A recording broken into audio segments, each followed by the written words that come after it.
Hello, this is Angela Anderson. Thanks for joining me for this acrylic painting tutorial. In this video, I'm going to be showing you how to paint a sunset ocean scene with a sailing ship. It's going to be a lot of fun, I think. I'll show you how to do it start to finish. I've got my husband, Mark, with me. Hey there, everybody. He's man in chat for our live show today, so if you've got questions while I'm painting, you can ask those, and I'll try to answer. Let's get started.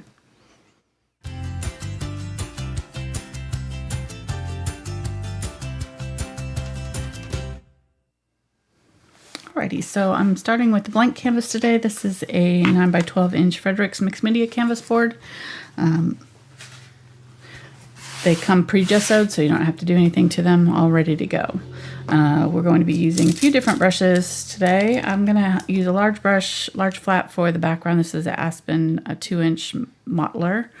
I think it's bright, maybe. I'm not sure if it's flat or bright, but I think it's probably bright. A little short. They've only got one that's in this kind of squared off, so it's that one. And then the Princeton Summit Series, the 6100 Summit Series, we'll be using a Filbert and a couple small rounds, the number 1 and 2/0 round. And then I'm going to be using the VelvetTouch blenders, 1/4 inch, 3/8 inch.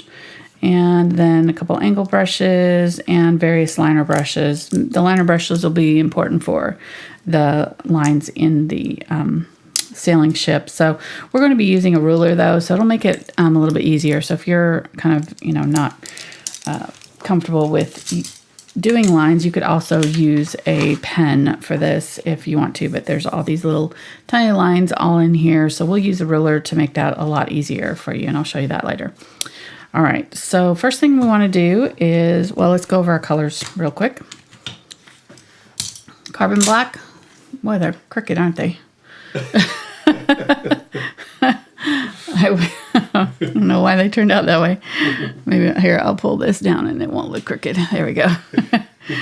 Carbon black, burnt umber, burnt sienna, Indian yellow hue, cadmium yellow, medium and light, cadmium orange, Quinacridone Magenta, Ultramarine Blue, Unbleached Titanium, and Titanium White. And then this one is our glazing medium, and that'll just help us smooth on our clouds and things a little bit easier. Just some sort of a medium that makes your paint a little bit more fluid will help. All right, I think that's it.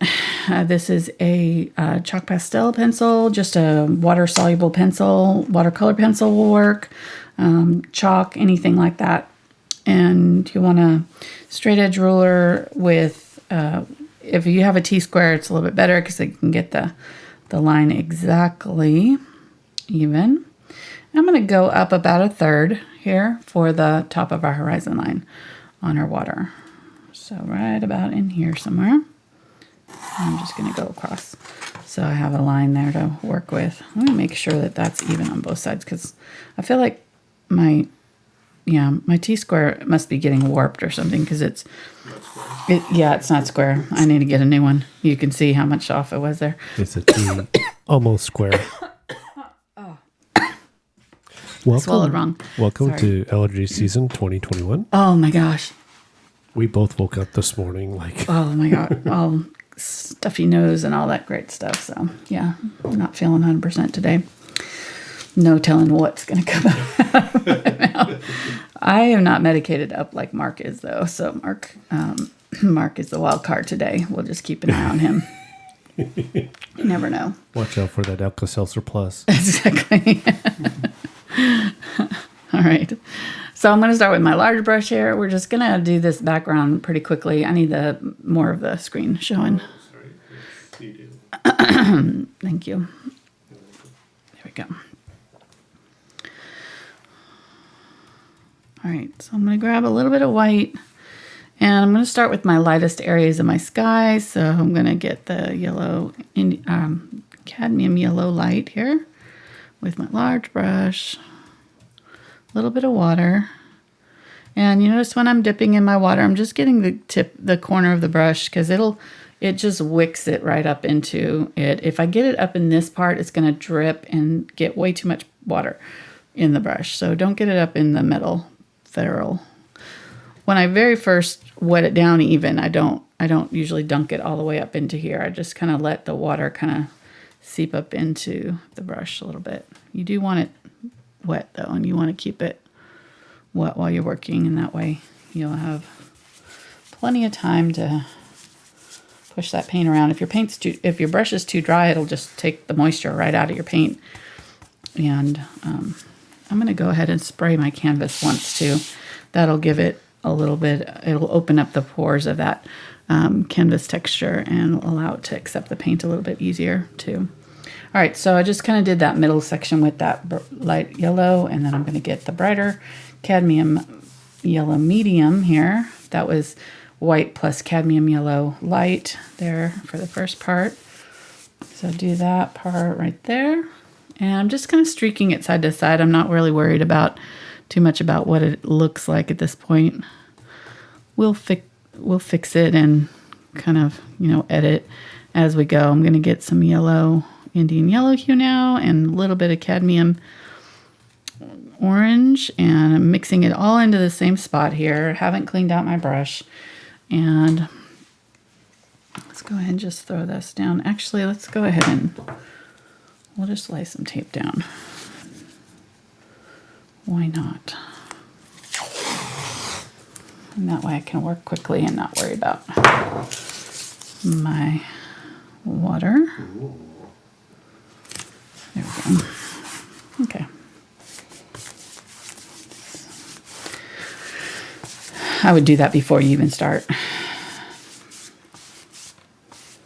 Okay, so there we go. That bright orange right by the horizon line, and then I'm going to get some yellow or some cadmium. I'm not saying my colors. Magenta, Quinacridone Magenta. That's the color. And oh my gosh, it's scary.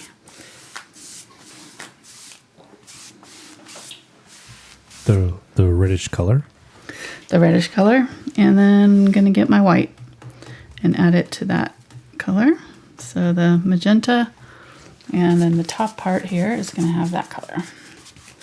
And hopefully this yellow, if you worked fast enough, your yellow's still wet. If it's not, that's fine. Just mix up a little bit more of it and blend it in together. So grab a little bit of that cadmium yellow light and some more white up in here. There's a lot lighter area. See that? Mix that back down. So that's all you'll do if your yellow's already wet, and I'm blending into it in the direction that my clouds are in. So that if I get any streaks like I'm getting here, they will blend into that and look like they're just clouds. So that's what I'm trying to do here, and working very quickly. It's really important when you're doing this kind of background, if you want to get the best results, is to just kind of work quickly. It can help if you pre-mix your colors too. If you're slow mixing your colors, you could pre-mix a few different colors so that you can just grab them really quickly. But with this large brush, it makes it really easy to just really quickly mix colors and go, fairly quickly through this. So Got a couple questions. okay. Can you tell us the brush that you're using again right now? Yes, this is the Mottler, sorry. From the Aspen series? Aspen series Mottler. Okay. Yes. And then the other one is, the person would like to know, could they use alizarin crimson? Alizarin crimson? Yeah. Yeah, that's probably the closest to Quinacridone Magenta in the kind of more traditional color. It's not as vibrant as Quinacridone. It's closer to a red, but here's alizarin crimson and here's magenta. So they're fairly close, but it's definitely more red. And especially you can see it in the undertone, how pink it is versus that one. But yeah, they're very similar. If I did not have Quinacridones, any of the Quinacridone colors, then I would use alizarin instead. That would be the first choice. I think they just wanted to hear me try to say that word. It's probably not a real question. Alizarin crimson. All right, so there we go for the sky. Pretty easy. I say that and you're probably like cursing me, but it's actually not that bad, I promise. Hopefully. And voila. I know.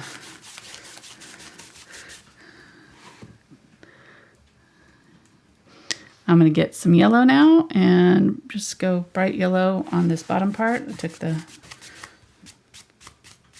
the tape off there so that I could work on this area. I'm kind of turning my canvas so I can get a better angle at it. And I'm going to go ahead and just go over most all of this.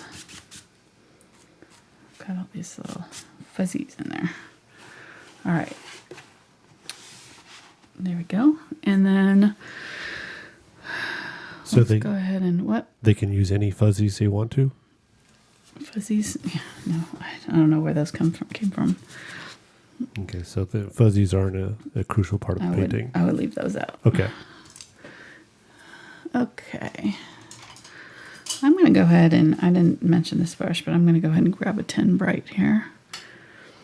And I'm going to get my Ultramarine Blue and mix it with this yellow, pink, mix it with my sky color.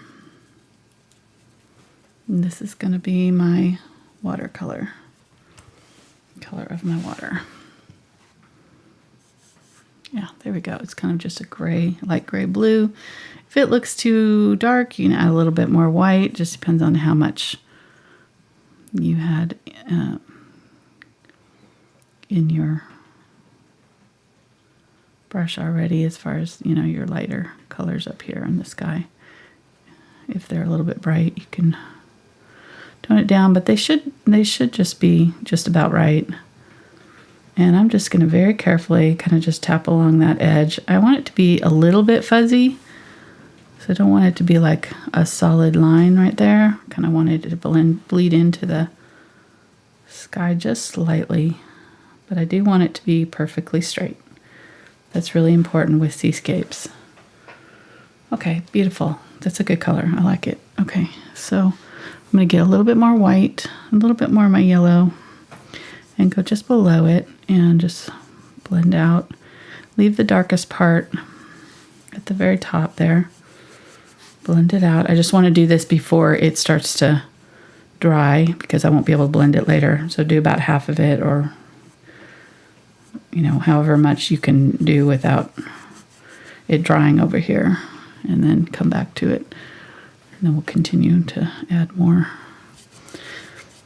And so down here, I'm going to go a little bit more lighter. I'm going to get a little bit of this cadmium yellow light color that was up in here. Mix it with that blue. I have not added any more blue, and I just got the tiniest little bit of it to start with. So very, very little blue. It's just very tinted. It's not super dark. And again, I'm going to keep my brush strokes horizontal. So I'm getting streaks, but they're going in the direction of those ocean waves. As they get farther away, they're going to look more and more just flat against the horizon. Okay. Ooh, that's a pretty color, isn't it? I need to remember that.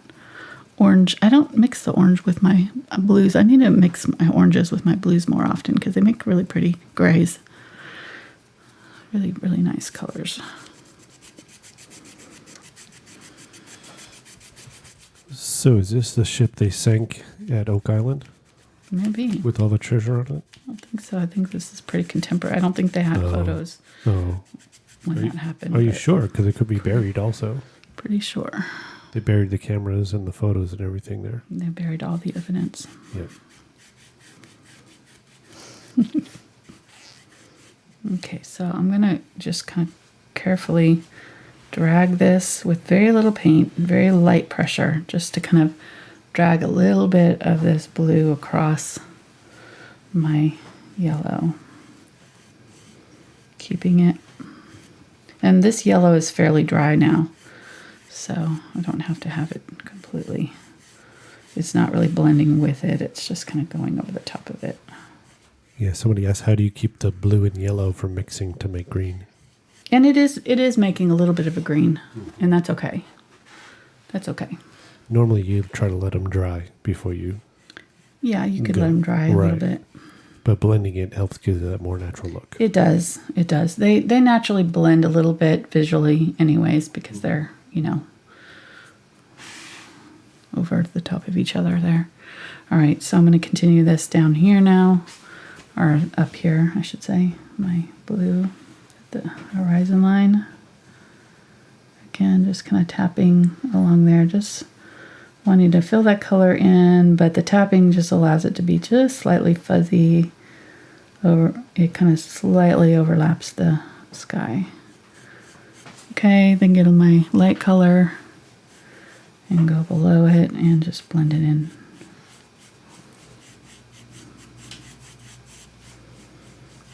And this could take you 2 or 3 layers. It's okay.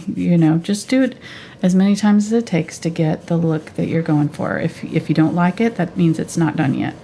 So I was watching a video the other day, and that's what the teacher said. And I was like, that is a good point.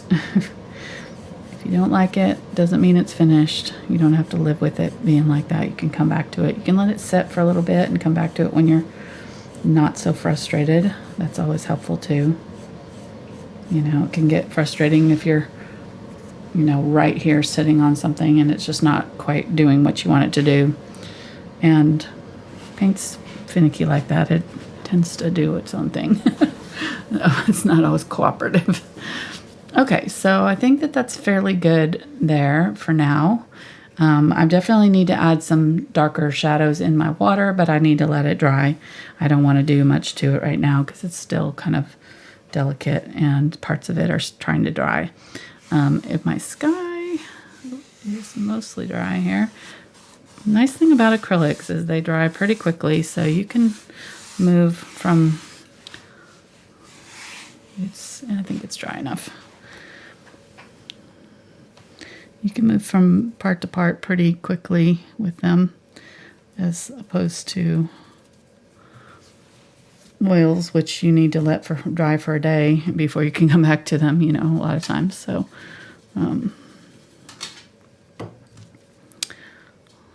okay, I'm just going to try to clean that out as best I can because I might want to use this for my sky again. So I won't mind that brush. I got water on it and I wiped it clean on a paper towel here to get the color off before I tried to clean it in my water. And that way I didn't dirty up my whole water with all that color. So, all right, I'm going to get a paper towel real quick. Wash my hand off. I've got a bunch of, I don't know how I did that. But. We got a question. Okay. About what would be the best way to help keep the paint from drying too quickly, like if they need a little bit more time. Well, I didn't add it, but the glazing medium can help with that. It's got an extender in it. The glazing fluid from Golden has an extender. You can use extenders, there's all kinds of different products that help extend the drying time. Golden makes a open acrylics that will also extend your drying time, but they almost act like oils, so you might have to wait, almost a day. Much longer time. Right, a much longer time before you can use them again. So fine line from a few minutes to a few hours. Right. So I would just experiment and see which products work best for you, what you like. All right, so that is dry. I'm going to use this purple. I just mixed a little bit of the magenta and blue into this blue from my the water here. And I'm going to mix a little bit of it together.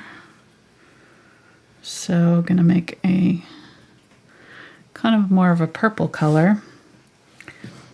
And make sure that this is dry. It is. I'm going to set my ruler down just slightly below my water line there. And then I'm going to take this color, and I don't have a lot of it on here. I don't want a ton of color on here. And I'm just going to smudge that line. I already kind of put it in sort of choppy, but I still want to smudge it out a little bit more. if you are seeing a straight line here, if you're seeing like a really obvious line, see how that's smudged, but you don't really see where it starts and stops. That's what you want. So, and I can do it without the ruler too. If that helps you, you can take the ruler off. But you don't need to have a ton of paint on the brush, and I think that that's the key. And I'm going to use a little bit more light. On this side, it's a little bit more light, so I'm just going to use a little bit more white in my brush for that part. And again, you really should not be able to tell that you've done this. So be really, really sparing with your paint. It's just, you're just barely smudging this color over that border. Yeah, and you're barely touching the canvas with your brush right now. Yeah, very, very lightly skimming it. I don't want too much color to come off here. And bringing it down into the water below a little bit, and then bringing it up into my sky. And if you do see any like lines, just kind of push them around a little bit and make them look like clouds or something. You know, just kind of smudge them from side to side there. So you can see we've got just this little light pink glow, purple here. And then on this area, it's less noticeable because we added a lot of white to it. But there is a little bit over here too. Okay. All right, then I'm going to use this color in my water a little bit. And just gonna go across, add some lines in my water.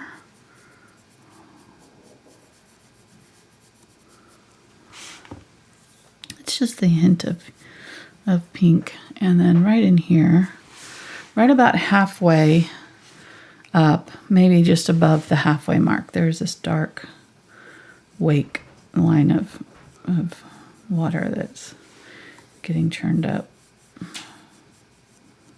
Well, it's not awake yet, but it's some sort of current that's happening right here that's kind of catching the light differently. So we're going to do that there. And then under my boat, I'm going to also have, and our boat's going to go right in here somewhere. So I'm just going to put a little bit of color, this color down here in the water.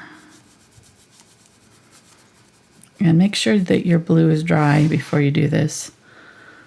Okay, so that's good enough. Let's go ahead and move up into our clouds. I've switched to the Filbert brush. This is the number 6 Filbert here. And I'm going to get blue, a little bit of the orange, and my magenta. Blue, orange, magenta. It's going to make this kind of purpley gray color.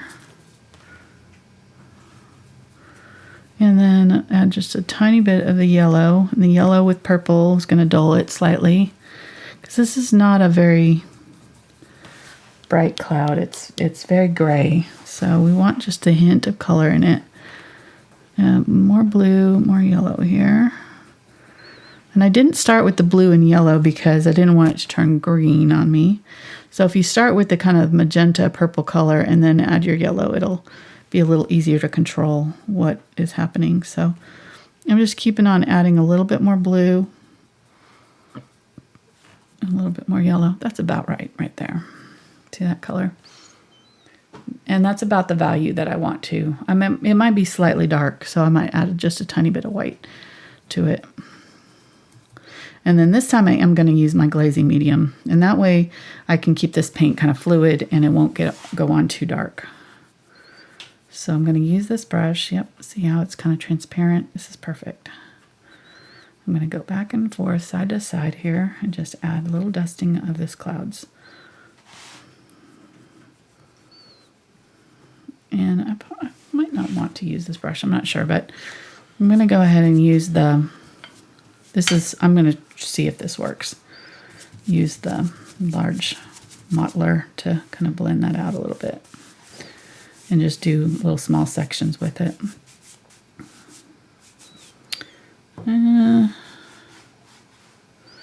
It's too wet. Okay, let me use this brush instead. I'm going to use the blender instead. I'm going to do it a little bit more different technique here. I'm going to use this to scrub out the edges instead of that mottler. And you grab the blender brush. Blender brush, and it does not have any water in it. So I'm going to lay out a little bit of this color here with my brush. So this doesn't have color on it, and I'm just going to use it to kind of smudge the edges out while that paint's still wet. And we can also use a little bit of paint in this, so I might go back in eventually with the yellow and add some yellow to this brush and use it to push that paint around too and blend it. But this is actually doing okay. You can see there's so much glaze in this that it is thin. It's very thin, so it's going on. It's pretty easy to control it. It's going on fairly thinly, and I'm able to kind of smush it around with this brush here, but don't do too much at a time. You don't want to, and I don't want to be pulling off paint. If I'm pulling off all the paint with this brush, then I probably need a little bit more pigment here, or I might need this brush to be a little bit more dry. It just depends, but okay, there we go. Got to kind of listen. It sounds hokey, but kind of listen to your paints, or kind of, pay really close attention to what's happening. And if you're having trouble controlling it, then I would pull back on whatever it is you've done. So if you've added water to your paints and then all of a sudden they're starting to, kind of act weird, then dry off your brush, or if your paints are really dry and they're not moving around for you, then you probably need to add a little bit of water. So just kind of pay attention to what is happening on the canvas. And so right now this is starting to get dry and it's not moving around for me very well. So I'm going to go ahead and get a little bit of the yellow and white on this blender brush. And what that'll do is give me that background color to blend back into my clouds. So I added a little bit of magenta here at the top. I just wanted a little bit of magenta to glow. And I'm going to use that yellow to kind of push it around. Smudge out the edges a little bit. Okay, I've done clouds so many different ways in my videos, so there's really no right or wrong way of doing this. There's all kinds of different ways of doing clouds. So I'm picking up the purple now with this brush and going to scrape through with this magenta and do some darker, kind of more obvious clouds down here. Maybe add a little bit of, yeah, I like that. I like that little bit of magenta in there, making it a little bit more purple, pink color.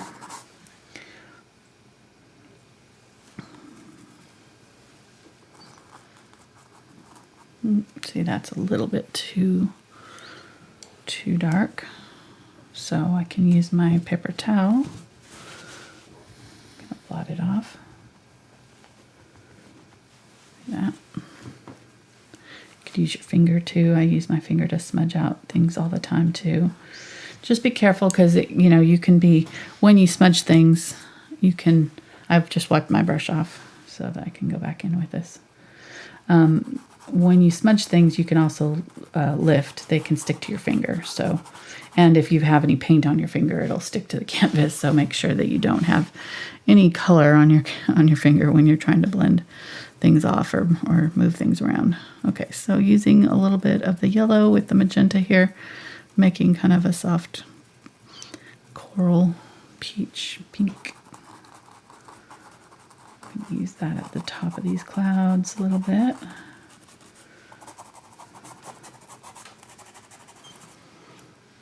Okay, let's go ahead and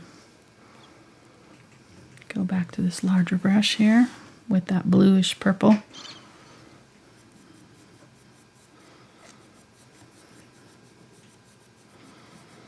Just use some large sweeping brush strokes.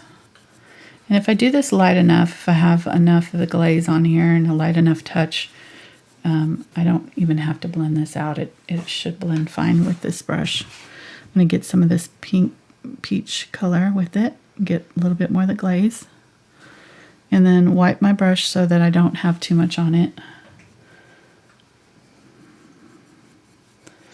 Very lightly blended some clouds in.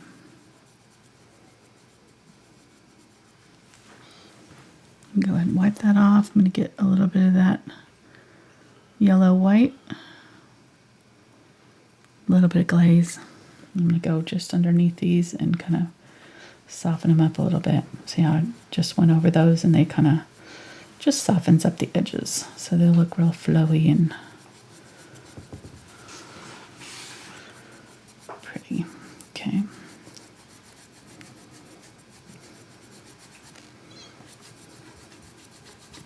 And the harder I push down, the more of that color that's down here is going to come out. So you'll get a little bit darker colors by doing that.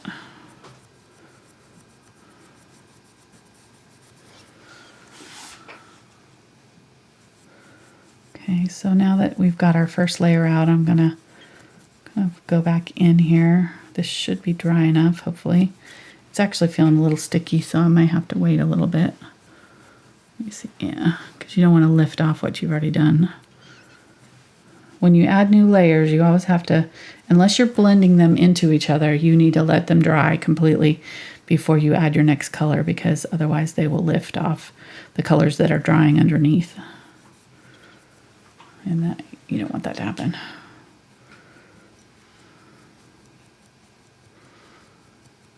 Trying to lift off some of that.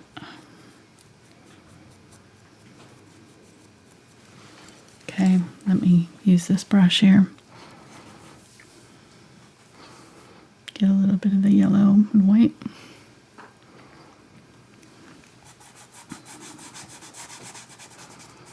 And just run it through here. So if I'm seeing any like obvious like canvas texture, often we'll want to kind of just blend through it so that it kind of softens it up a little bit.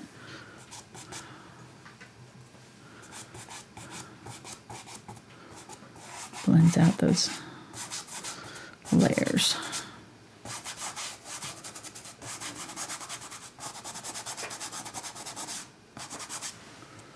Okay. And then at the very top, there's like that dark blue-gray. So I'm going to use the more of the Ultramarine Blue. I'm just going to use this pink, and it's really going to be actually the watercolor just about. And just tap in some clouds here. Just kind of scrubbing in like a circular motion, and then side to side. They kind of flatten out and spread. These clouds do.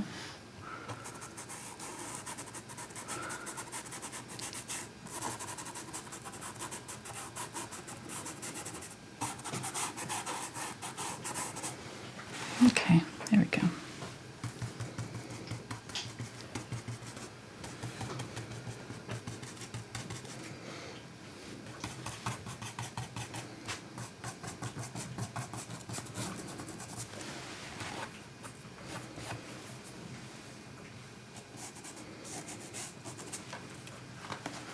And let's go ahead and use a little bit of this in some of our middle areas here too.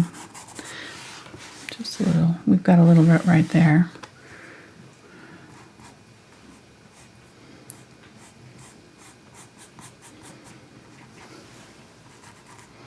Got a hair there.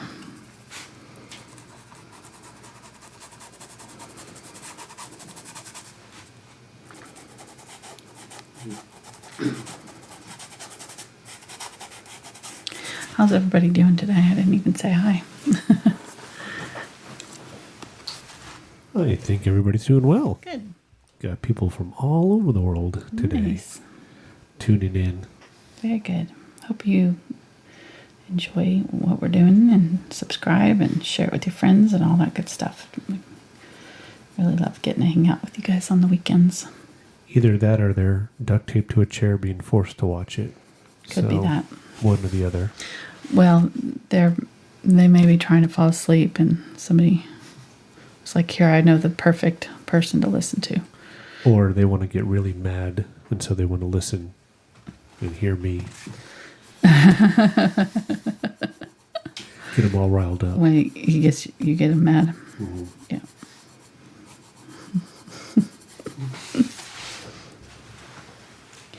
You do get certain, there's a certain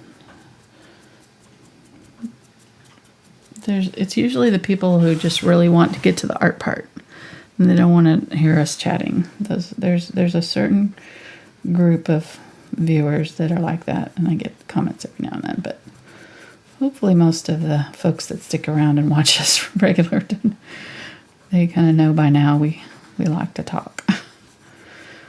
And this is kind of normally how it would be if you were sitting with me in an art class, and that's why we do it this way. You know, I mean, we do it live, so this is real. You know, we don't edit anything out or speed things up. This is the normal process for me, you know, for painting, and you know, a lot of times it's repetitive. So if I've already told you kind of what I'm doing, then we end up talking about other things. Right.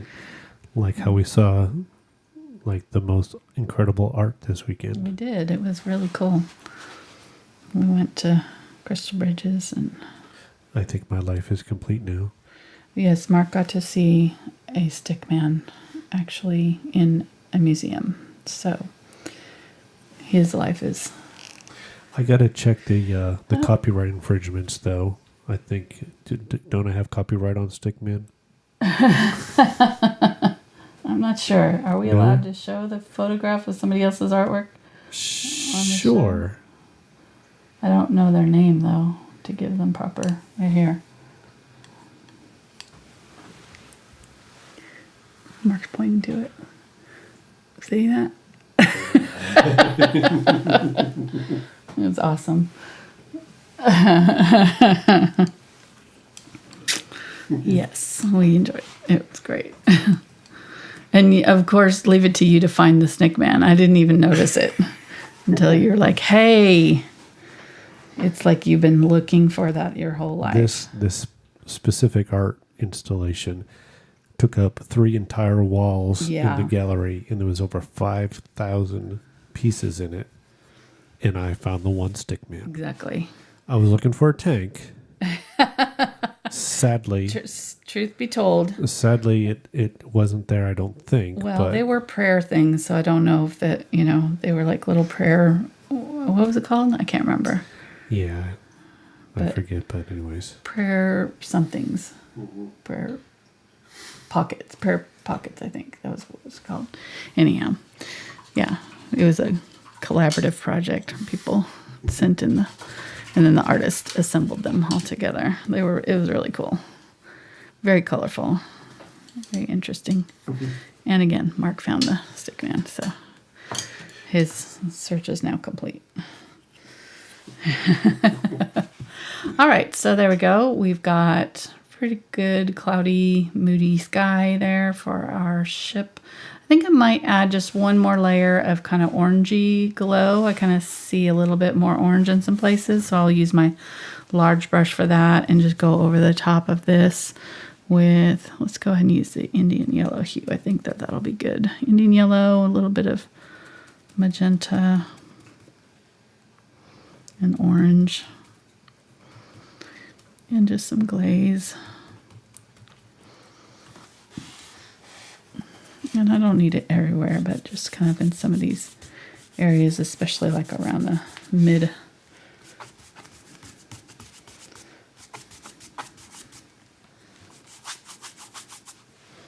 And if you get too much of it, you can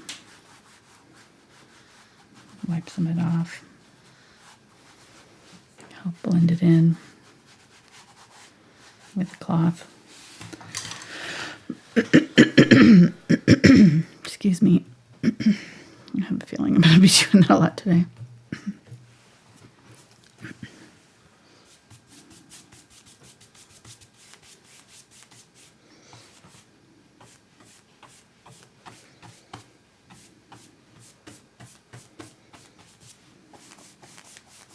And you may not have to do this if it just depends on what you had underneath yours. You may not have. You may not need the more of the sky color or more of that orangey glow. Just wanted a little bit more. I'm going to use the cadmium yellow light here, full strength, with this brush, and I'm just going to tap to open up the fibers a little bit, separate them out a little bit, and I'm going to use it. Just going to tap across. See how it's skipping a little bit because I tapped it. It's not a solid line. It's kind of broken up. I'm going to use that. And using the solid color will help it go on a little bit more. I'm going to turn it sideways here for this part up here. Will help it go on much more opaquely. It'll cover up. There we go. So we got a nice bright gold glow right there. And I can use what's left in my brush just a little bit in my sky too. Here, just in that little area right there. Like, really light up those clouds.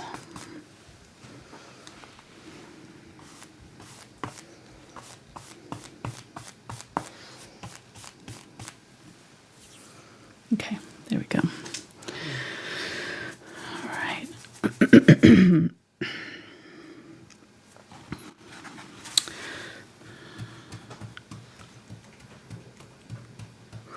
I'm going to get a little bit of the burnt umber. And I've still got that yellow in my brush, so it's kind of mixed with it now. A little bit burnt umber. I'm going to use that in my water here. And just do some of that dark shadow color. I'm going to start where that purple is and kind of come across here and blend across. And by the time I get to here, I really want it to kind of almost disappear. So I might even use my paper towel and kind of wipe it. Just a very thin application of paint here, and same thing right here. This brush may be overkill. I think it's a little bit big. I just used it because I already had that color in there.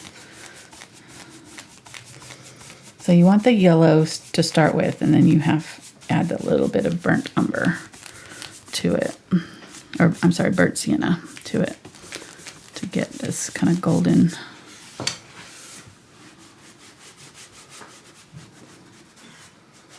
dark gold color. So there's our shadow color in our water. That actually worked pretty well. I like it. I'm always surprised when things work out. Okay, that worked. I don't practice these ahead of time, so it's like what I do is I look at the photograph, for a while beforehand and try to map out what colors I'm going to use in different areas. We talked about this actually in my Facebook group, where somebody gave me a photograph of a flower, and she was asking what colors to use for it. And so I just kind of did what I normally do kind of in my brain and wrote it out on the actual image and just kind of put, ultramarine blue, a little arrow plus, this color plus that color plus that color, and just kind of map it all out. And that's what I do ahead of time. But sometimes when I get to actually painting it, it's not what I wanted it to be at all. So it doesn't always work. Sometimes I think what's going to work is not what works. So it's painting is a process. It's not it's not a science. So you just kind of have to figure it out as you go for yourself. It may.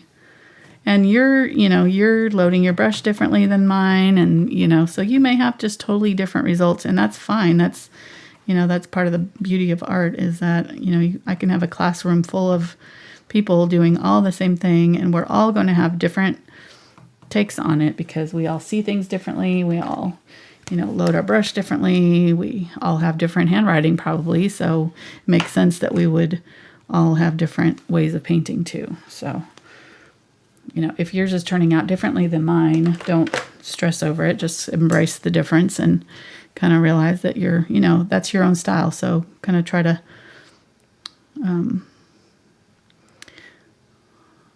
adapt your own style to how, where you want it to go. So if you want it to be a little bit more realistic or whatever, I'm just trying to mix. People are asking what you're mixing now. I'm mixing the ultramarine blue and magenta with a little bit of the orange. Mostly blue, a little bit of orange. It's this sky color that I was using before. I don't have any left. It's this color that was originally the cloud color. right here. And I've just noticed I've got like a patchy area right here that I'm just trying to kind of fill in. If I can get it to stick. It's not wanting to stick. The color is not wanting to stick right there.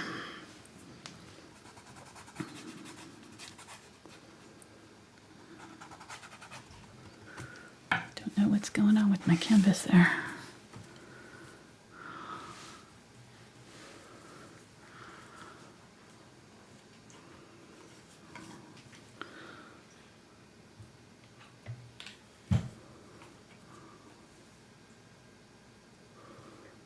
That should be plenty dry by now for it to stick new color on there, but it's not wanting to stick. I can come over and go let it help. Well, it's just, I don't know. You can see what it's doing right there. It's just like, it's almost like it's resisting the paint right there.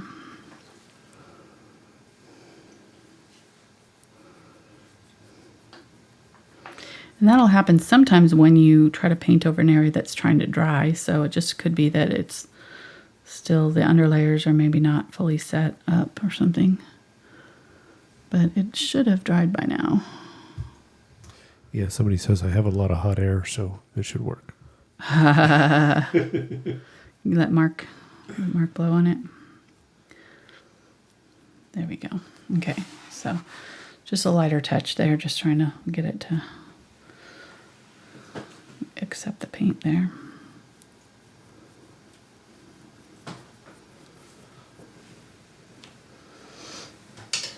Okay, what was I doing? Oh, okay, I mixed up a darker color here. I'm just gonna put all of these in here and clean them all out. I clean them out and I leave them full of water because I need to clean them properly with soap after the show. So I just leave them full of water and set them off to the side on a paper towel so that I know which ones I've used. All right, so now I'm adding the Quinacridone Magenta and Burnt Umber. I'm not Burnt Umber, Ultramarine Blue. Making a dark purple.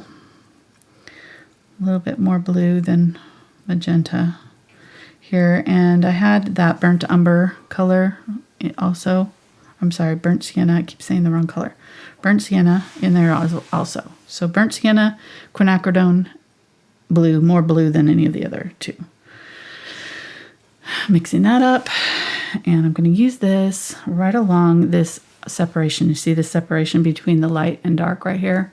I'm going to go right on that line and just scrub a little water. See that? Okay. And I don't have a ton of paint in my brush, but I want enough that I don't have to really scrub very hard. So I want it just on the very tip to be have a little bit of paint there. And over here it's a little bit lighter, so I can add a little tiny bit of white to it. Over here where the light's hitting it a little bit more.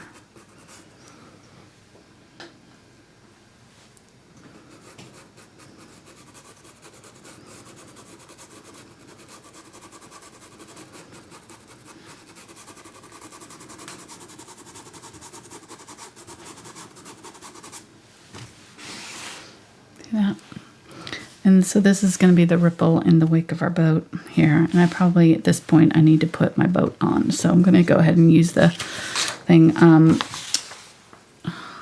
not going to try to draw it right now on here because I don't want to have to fiddle with endless edits, but I will show you how to draw it yourself. You know, I know myself. I'm slow drawing, so I'll do it really quickly for you, but you'll probably need to edit it somewhat. So here's our boat. You can see the shape. So if you look at it beforehand, I checked the angles here. So the angle right here at the top is going down this way. It's like this, right? And then the angle of the bottom boat is going right there.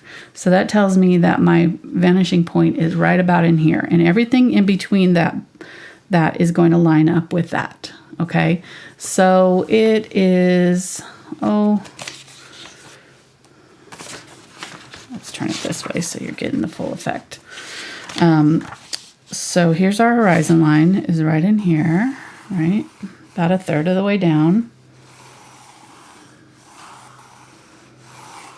And our boat is fairly on the third this way, right? So find your third here and kind of just mark your center of your boat. It's going to sit in the water just below halfway. So here's our halfway mark with that dark line that we did, right? So it's just below that. So maybe a third of the way down. No, it's really just if you take the halfway mark and come down just a little bit. The top of the boat is almost at the halfway mark. Okay, so find your halfway mark. Top of the boat is just above the halfway mark and the bottom of the boat is just below it. The angle is coming out this way. So just pick a spot on your water here, and it really is kind of almost at the halfway mark of the water. So somewhere in here, I'm going to just do some lines out like this. So the top, figure out where I want the top of the boat, and actually the top of the boat is coming to the horizon line just about. So right about there. And then this part is coming above the horizon line, the back end of the boat. But the inside part of the boat comes to right, it's actually kind of going just above the horizon line. So somewhere in there, okay? And this, again, is our midway point on our boat. And actually, it's going to be at an angle because the boat is tilted in the water. So our tilt is, you just kind of look at your thing, figure out your tilt. So it's like about right in there, like that. And then this little section here of the actual boat is really about half the distance of that back end of the boat. See that? So it's not very wide. So you've got a tilt here. So this line is actually not going to be straight up and down. It's going to be tilted.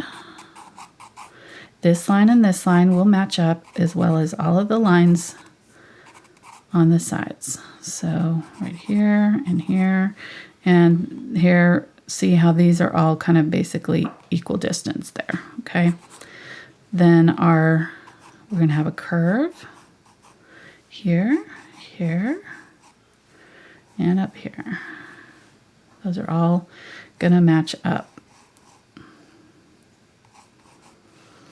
And then it's just a matter of kind of connecting the dots. And really, let me think, this is probably too high right here. This and this are about equal, so just kind of measure that. I might bring this part up just a little bit. And it curves up just slightly right there. And there's little bits that come off. And it's not a straight line, but the basic lines are about the same.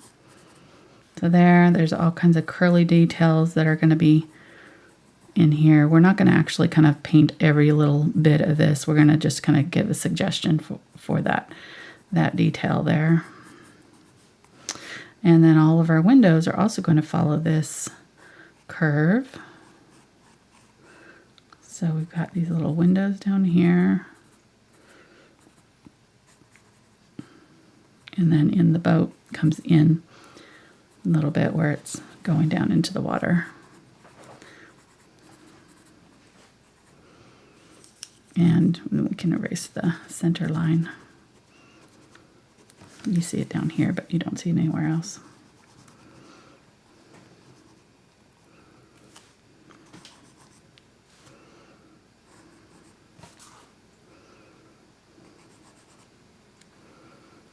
Yeah, and let's see.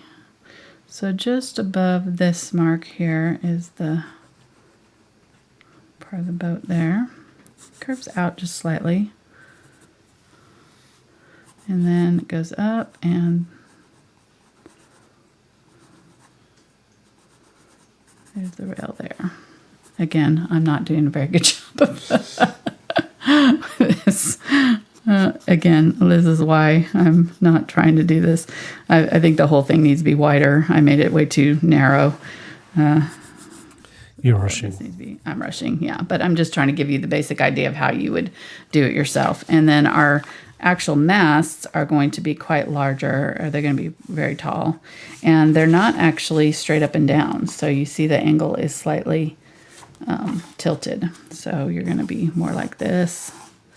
And they all pretty much match up. This one maybe not so much, but these two kind of are fairly even, and they come right in the middle here. Whoop.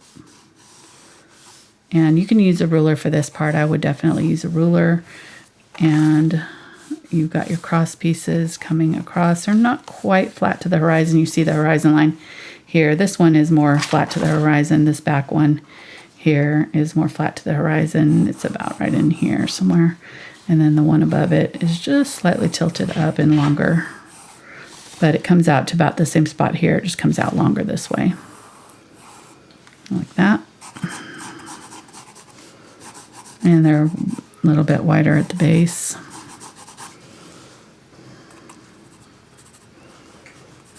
Yeah.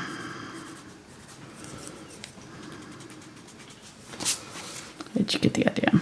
Okay.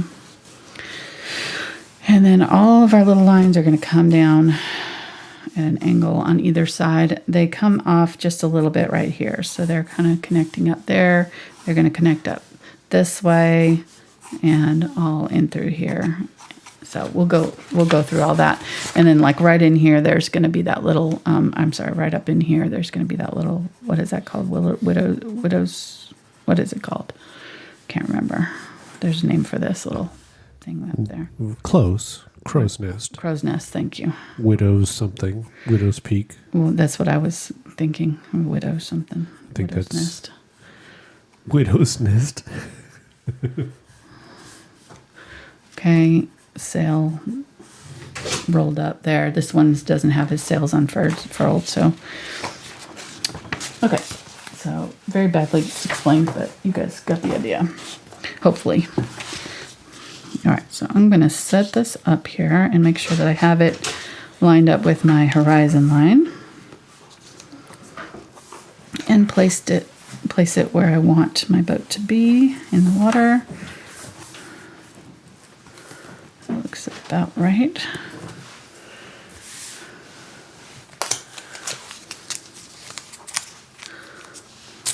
Use a little bit of my tape there just to secure it for now. And I'm going to get my Sorrel watercolor paper. I'm sorry, not watercolor, transfer paper.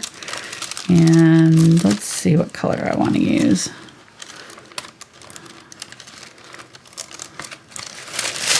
Red. I think that'll disappear easily. I want it close to the background color, but not quite. And I'm going to use my rulers here so that I get my line straight, because otherwise I will not. Hi, puppers. How are you doing? Fitzpickle has joined us. And he's licking my toes. Fitzpickle is, not me. Yeah. Okay, check. Not Mark. Okay. And then we'll also have traceables available at patreon.com/AngelaFineArt. Yes, I will be making a traceable of this. I haven't done it yet because we were absent yesterday. We were playing hooky. I did not work yesterday. We were enjoying the day together. We were. It was great. It was beautiful weather, too. We got lucky with the weather. It rained the day before we left, and I was like, oh, no. Well, no, it rained the day of our trip when we left, but it disappeared by the evening, so it cleared off. It was very nice.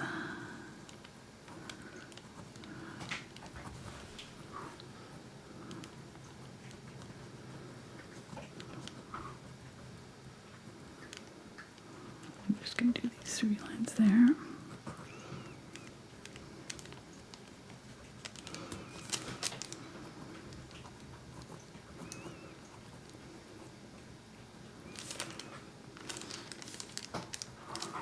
Now, before you go too far, you always check your thing. Make sure you can actually see it and make sure it's transferring well. That's doing a great job. So I'm going to continue.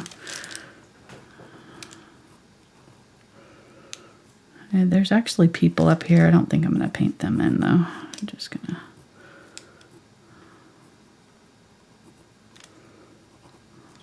Well, we'll see. I think this is a cannon. Looks like. I don't know what this is coming down off of it, though.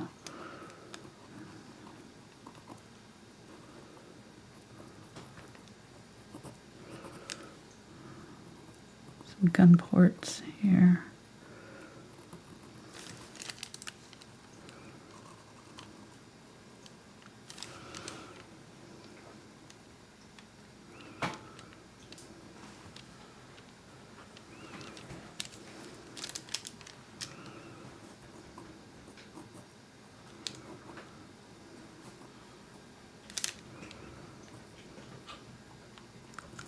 Put the people in just in case. All right. Captain. I see. We just do it as a ghost ship. Should I give him a hat? Looks like a bird right there, actually. That looks like a bird. It might be. There's a flag. Looks like a flag on this one, too.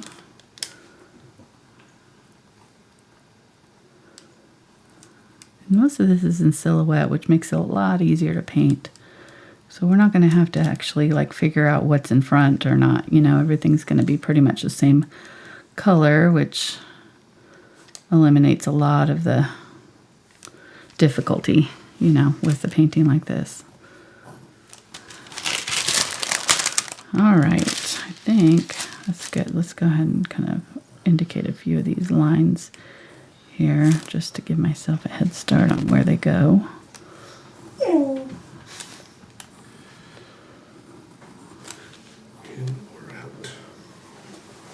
What's the matter? You want in or out? Oh. Alright, I'll put my little birds in too. Why not? Okay. And then my shadows are going to be in the water along in here.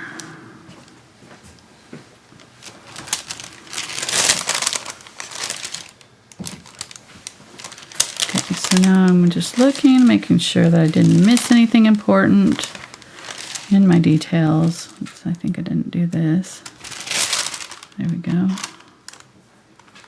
Looks pretty good. Okay.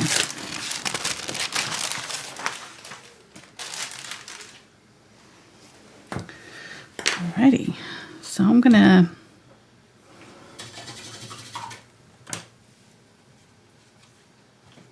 clean off a space on my palette there. All right, and we're done. Like I said, we just kind of draw on the ghost ship. It's kind of like Wonder Woman's ship. You can just barely. Oh, that would not be good. You can, don't try to catch the razor blade. Mm-mm. Yeah, you know, it's just like her jet. You can just see barely the outline. So we got Wonder Woman's sailboat. Uh-huh. Thanks for joining, everybody. Hope you had a great day. Like, subscribe, thumbs up. If you want to see more superhero transportation, let us know.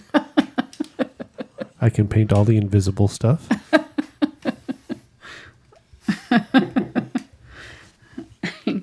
He's really good at it. You would never know. I am like a master. All right. Funny.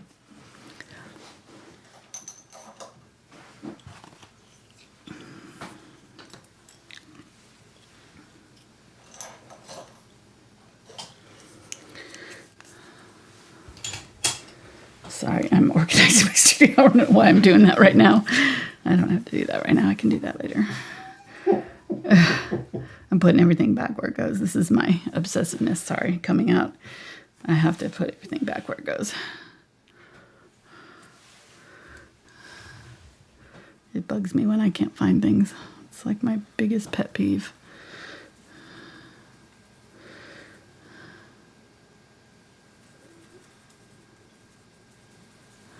All right, so making up a little bit more of that dark color. This one was drying. You can see how it was flaking when I tried to use it. So let me use a little bit of the burnt sienna too. Burnt sienna, burnt umber, blue, mostly blue. And a little bit of the magenta too, just to make it a little bit of a purpley tone. Okay, so one of the most important things here is to make this ship look anchored in the water. If we painted it now and did not have this dark shadow underneath, it would just look like it was floating on the water.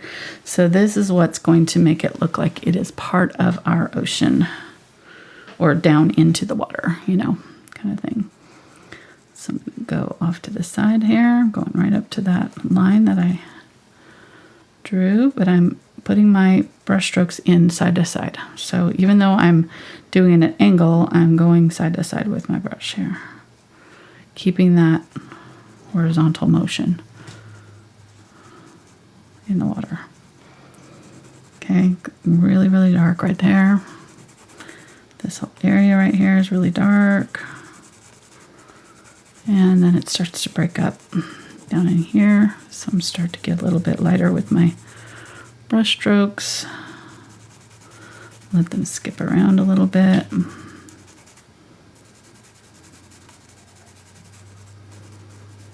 I'll need another coat right there. I can tell already it's not going to be dark enough, but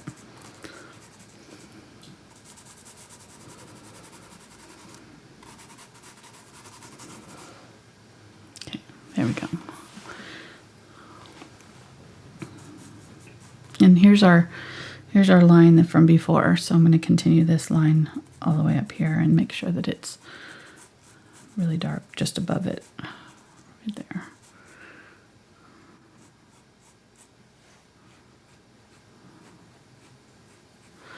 I'm going to go ahead and get a little bit of black. Just go black right here. So you got a question of, could you put in the boat first, then the shadow? You can. Yeah. Because I have the boat traced on here, I just figured I'd go ahead and do this part. Because I thought I was going to be able to use this. It's really the reason why I did it, because I'd already mixed up that color and I was going to use it. But since it was already dry, I had to mix it up again. And so really could have waited after all. But you can wait and do this whole line of dark, you know, all of this at the same time. So you don't have to do your shadow at all until you get your boat in. That's fine.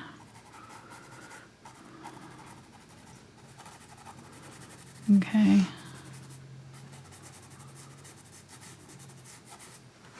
All right, so let's let that dry there.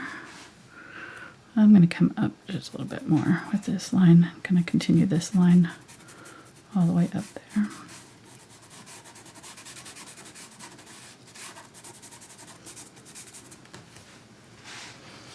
Okay.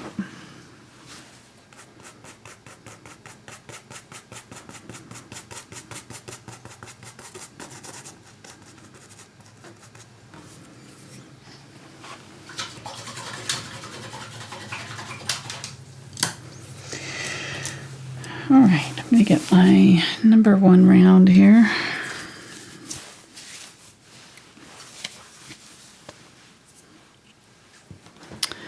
And let's see what color I want to do my boat here.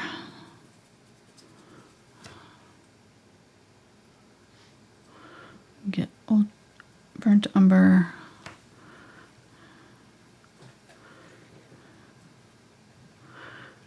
And I'm going to use this color in the back part of the boat. So back in here, I'm going to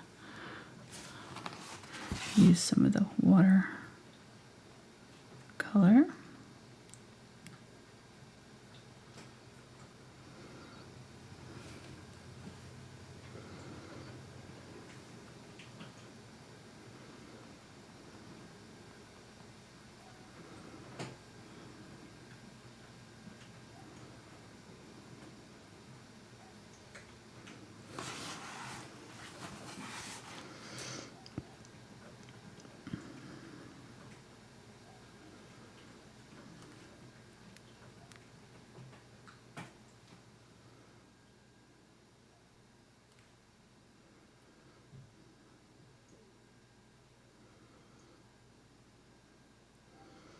Just using this dark color here. I'm going to do my main areas here. I'm just going to dip, and I'm looking at where I'm seeing this dark color peeking through my decorations and things. I'm just going to in around.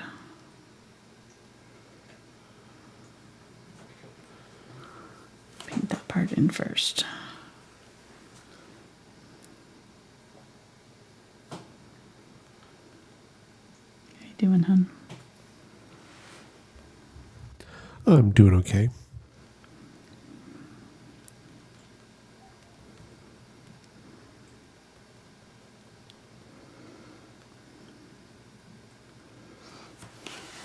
Okay.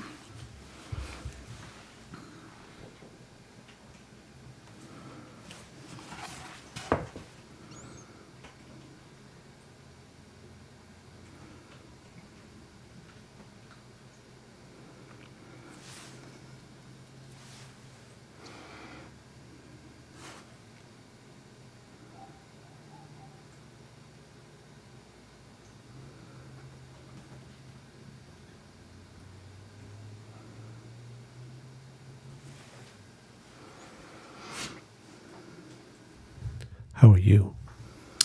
Good. Good. No, you're fine. Shh, don't tell anybody that I like you. I think you're cute. Alrighty. That's why I come to work every Saturday. That's why you come to work? Mm-hmm. Yeah. Well, it isn't for the pay because I don't pay you anything, so. I just get to sit here and stare at you. It's so creepy when you say it like that.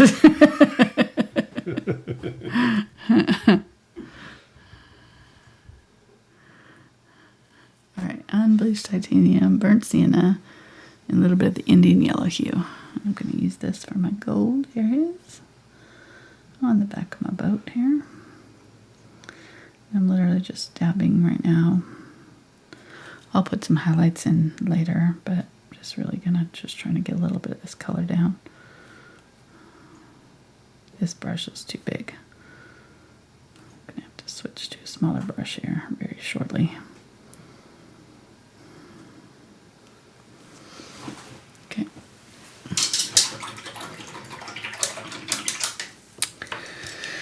Let me try the 2-aught.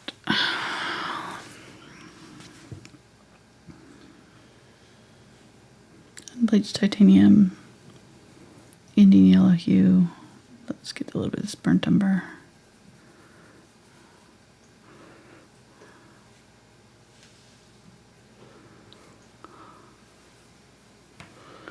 And this value is very close to our sunset color, or sunset value. So it's very close to this bright area here. So don't go too dark with it.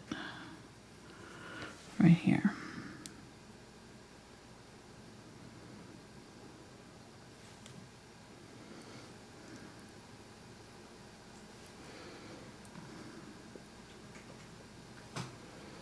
This side of the boat is all lit up.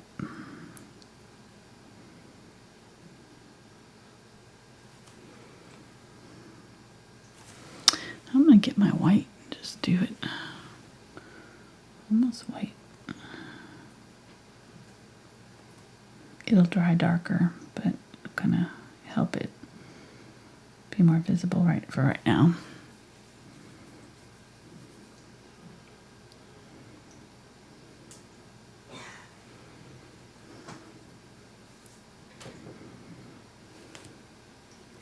Okay, and then there's this little bitty bit that's sticking out right here that's got the dark and light right together. I'm going to go ahead and put it in sort of medium for now.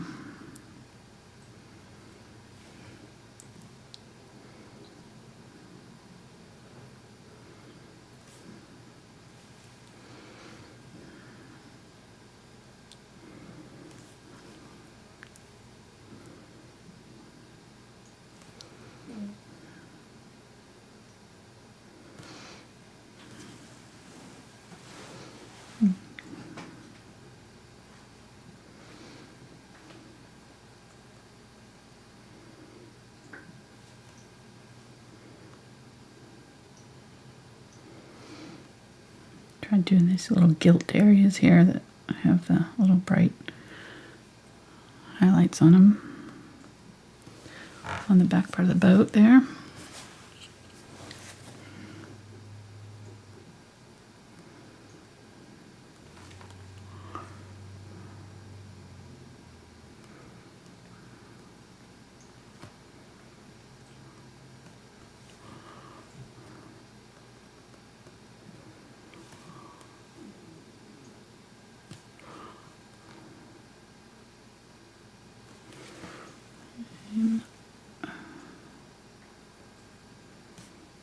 And then using the dark just to kind of clean up around and add shadow in the inside of them if needed.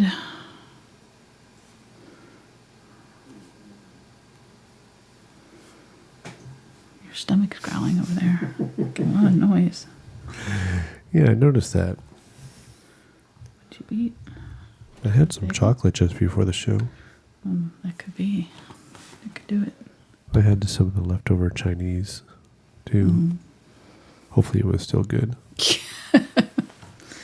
Yeah. When'd you buy it? Monday. That's a no, honey. Oh, it's still good.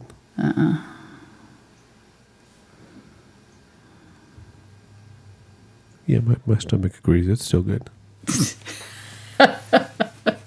I have a feeling your stomach is not happy with you right now. I'm training for the zombie apocalypse. You gotta eat. For survival, Okay. yes. All right. I'm with you. I'm using a little bit of burnt sienna here with my burnt umber for my window shades in this little part. Yeah. And honestly, you could do this whole thing in silhouette if you don't want to have to do these detail. I don't think that it would hurt anything. Do the backside in total silhouette, maybe just slight highlights here and there, and then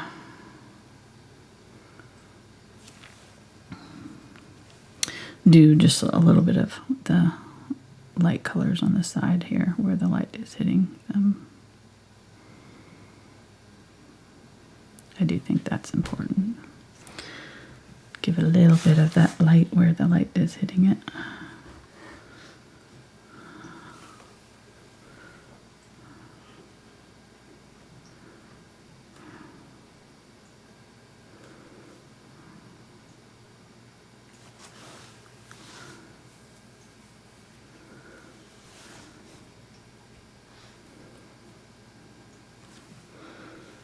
Going dark. Let's get the black here.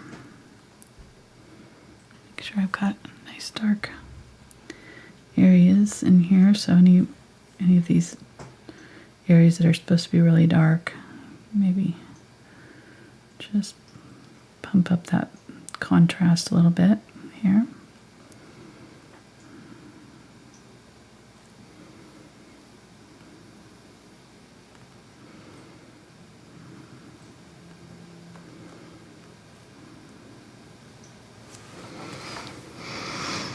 Okay, get a little bit of that white again. Added a little bit of that purple to it. I'm just going to use the black that's in my brush here and just putting in these 3 little slashes right here and here and here for those light. Don't really know what that is, but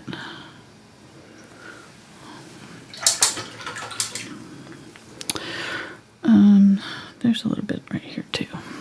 A little bit of, I think these are cherubs or something. We're just going to do little dots. Okay. The bottom half of the boat, I'll go ahead and use the burnt umber. It's got a little bit more warmth of color to it.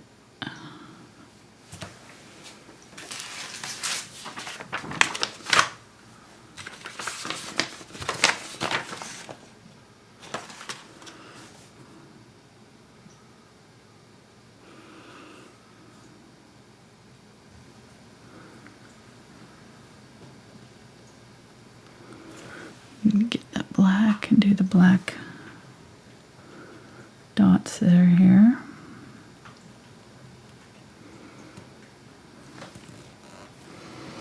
And then these use a little bit of the lighter color for the rudder. Okay, and then make sure that the rest of it is nice and dark all the way to the water.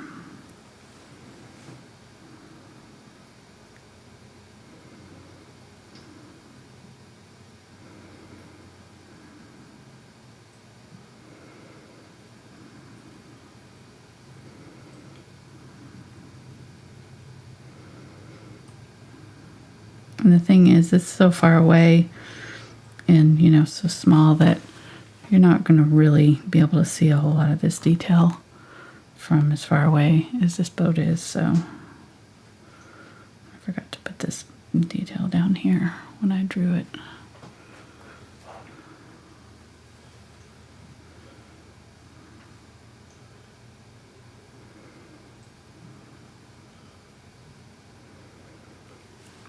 There's something down here. I think some sort of ballast or weight or something like that. Buoy. I don't know. Something over here.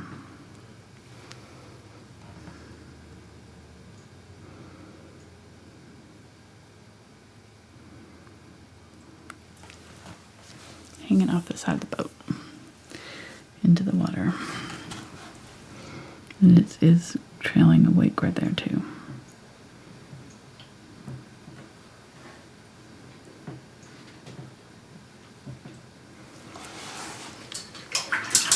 All right.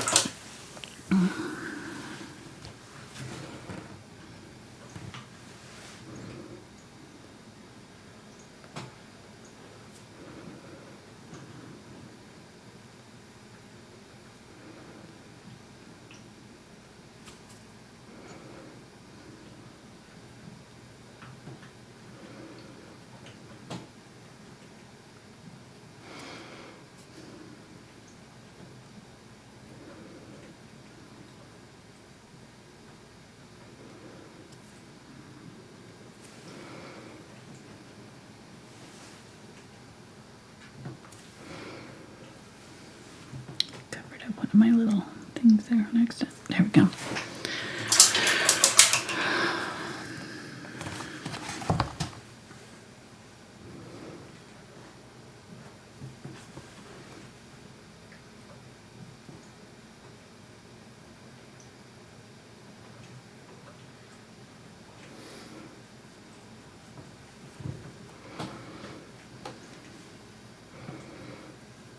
Get a little bit of the blue here. A little bit of the magenta, a little bit of the brown. Just going to use it in the water right here.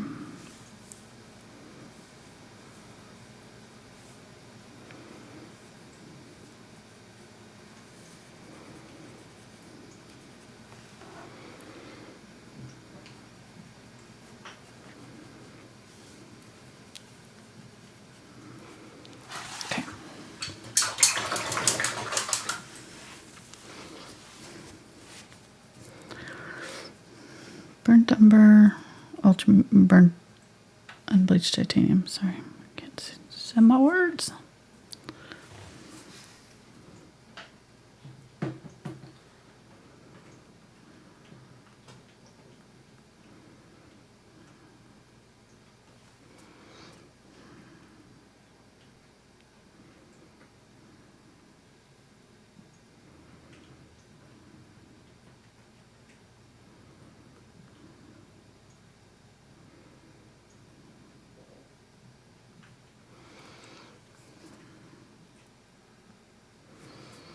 And get that dark burnt umber black combo here and just kind of outline the major areas.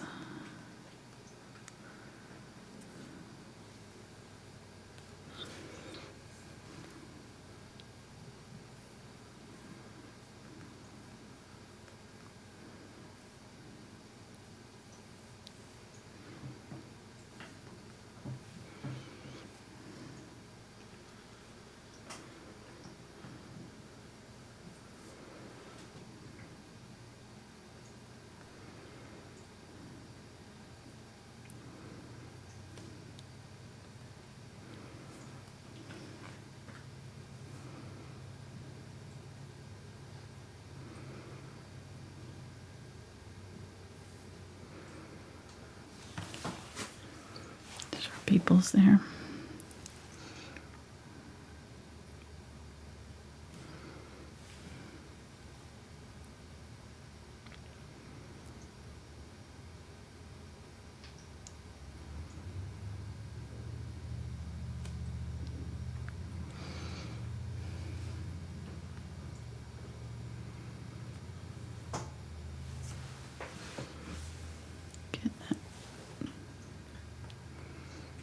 Keep it very thin right here.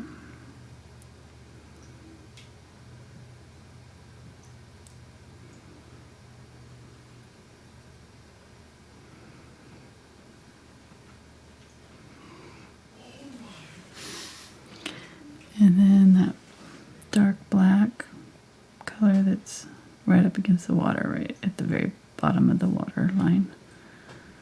There, bottom of the boat.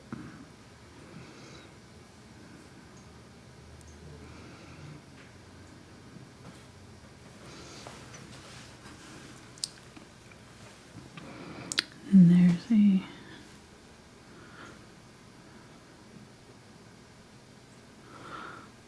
that goes there, and one right here.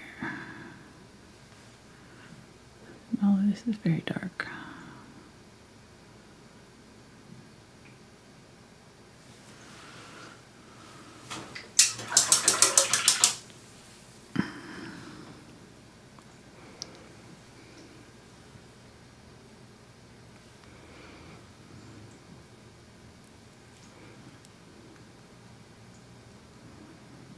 Okay, then I'm going to get a little bit of the white here.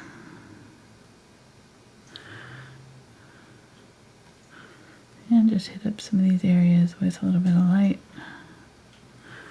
color. Maybe a little bit of the brown.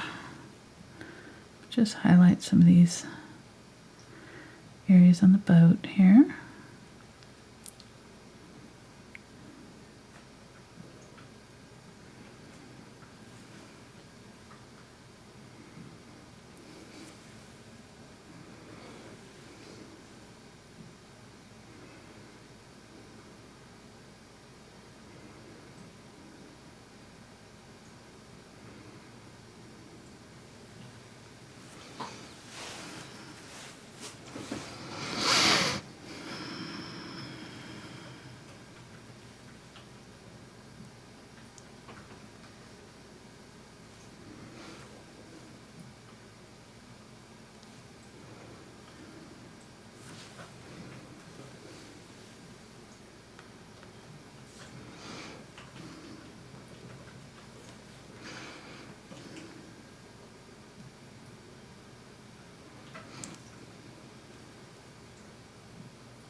Little highlights on some of the woodwork. And then those dark ports there.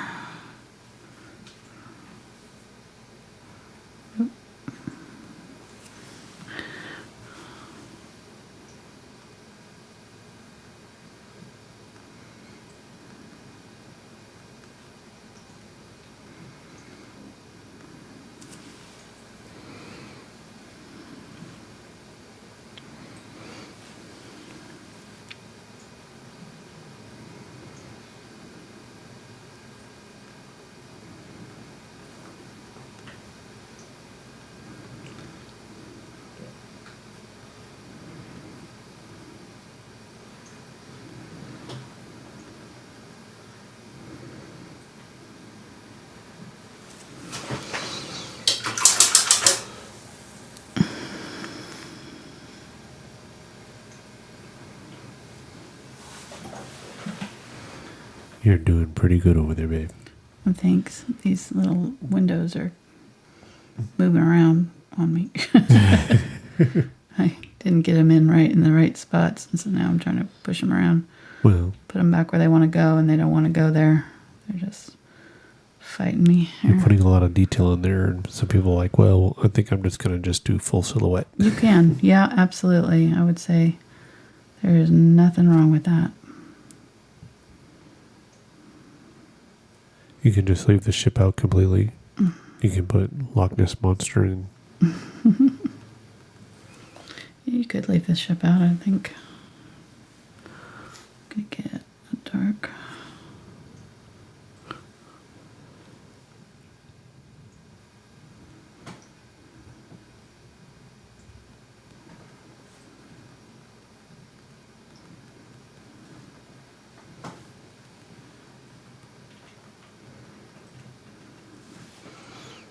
Okay.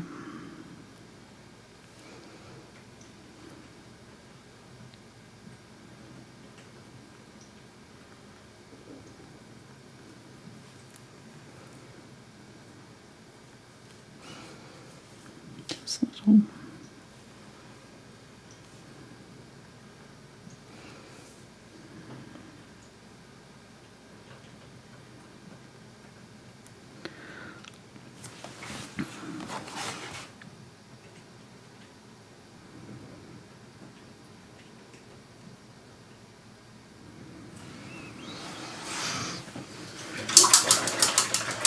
All right, let's do our mast and then we'll be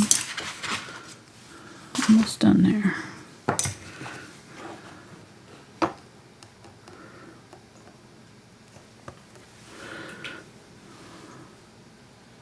And I'm going to switch to my fluid paint for this. It'll go on a lot easier. So I'm going to do like a 50-50 burnt umber light and carbon black. And I'm switching to my number 2 script liner.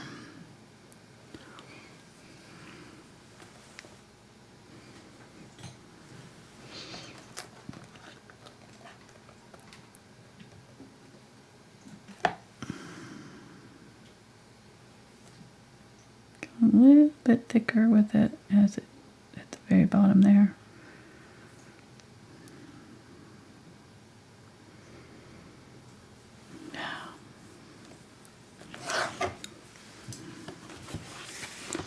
I lifted it off too soon.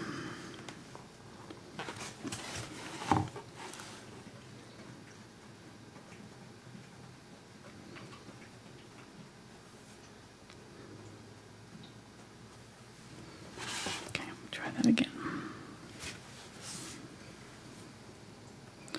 Need to find a clean spot on my ruler too, because it was bumpy. So much paint build up on it. I probably need to get a new ruler for this.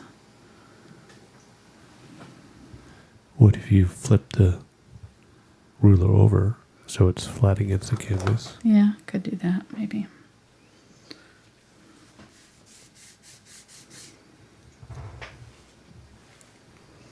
I'll try it.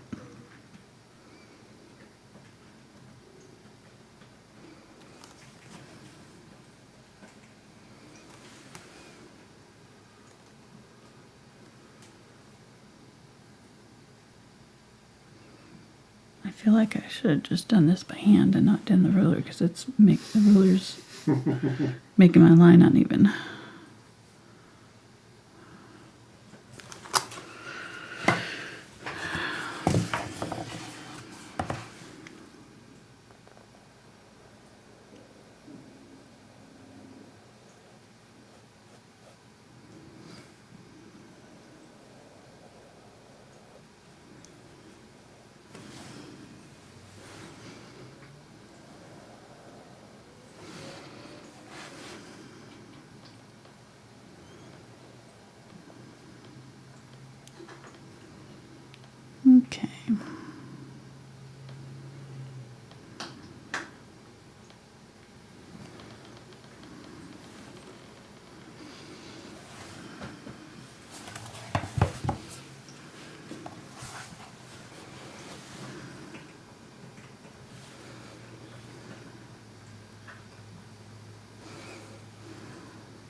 crow's nest, aka widow's nest.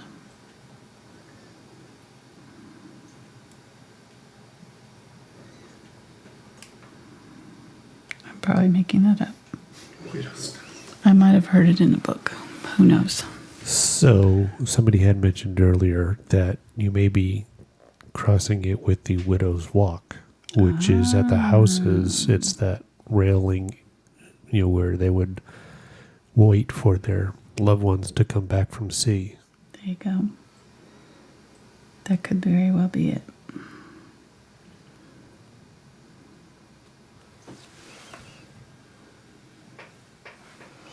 But that is the crow's nest. Okay. For sure. There's only a few parts of a ship I know, and that's one of them.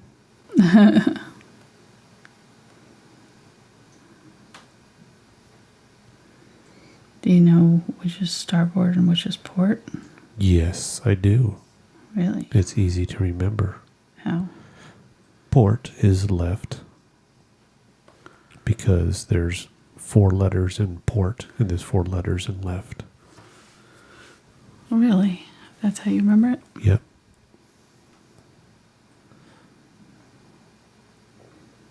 That's a good... I'll try to remember that. I'll probably forget it next time Okay. Let's go ahead and do our little birdies while we're at it.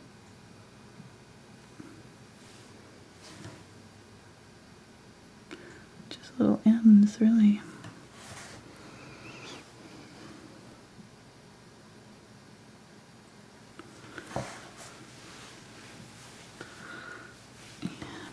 Lines and lines and more lines here. I'm going to switch to my smaller brush for my lines. I got my mask there is a little bit wonky, but it's okay. I'm not going to worry about it. Let's see. Let's still go ahead and do the 8th.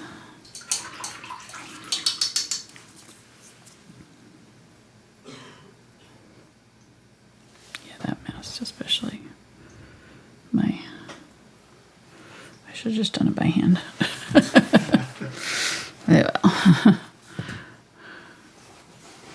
Okay, so we got a bunch of lines going from here, the end of this, to under here.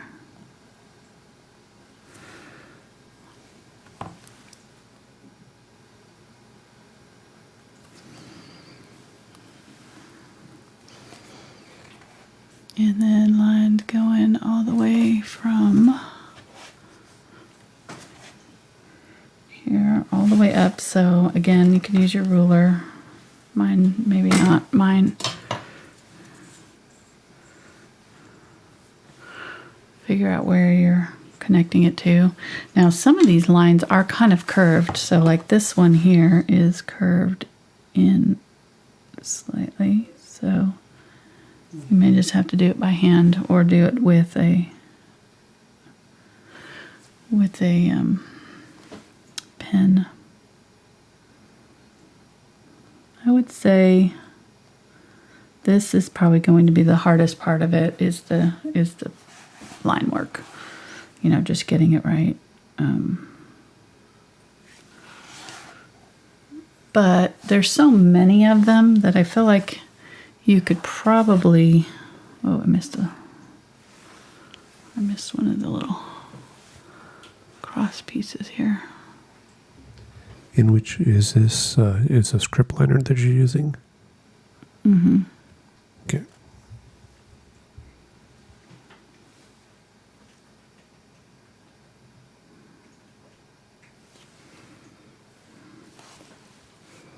Yes, I am. And this goes up here.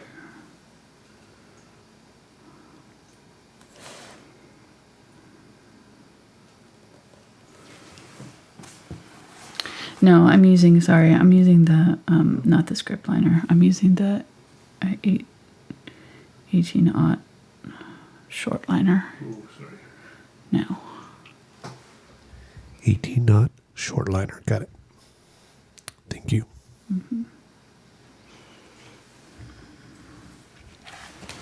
Just went over the top of that. I don't want that to.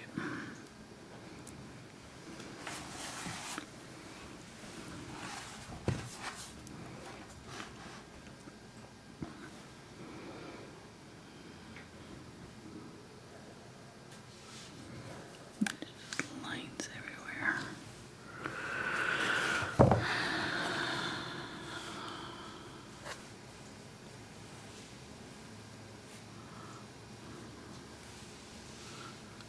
Okay, so these lines go all the way down to here.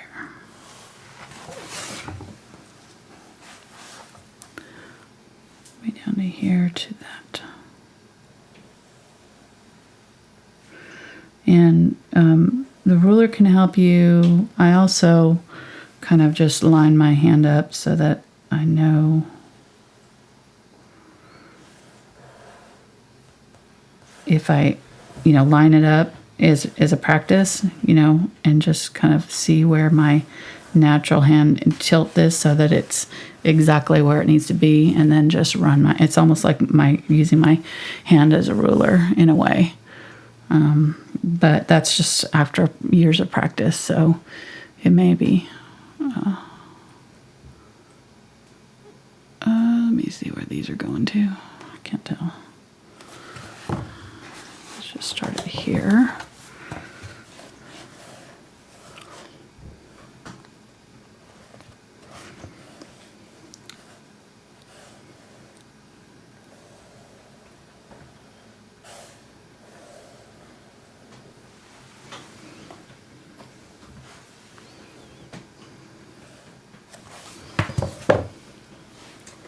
These are going from here to the little thing coming out. Then in.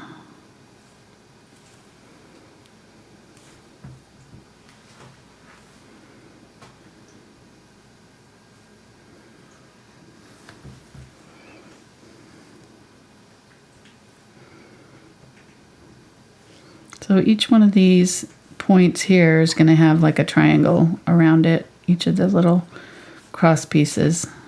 And then this one is kind of curving up this way. Same with this.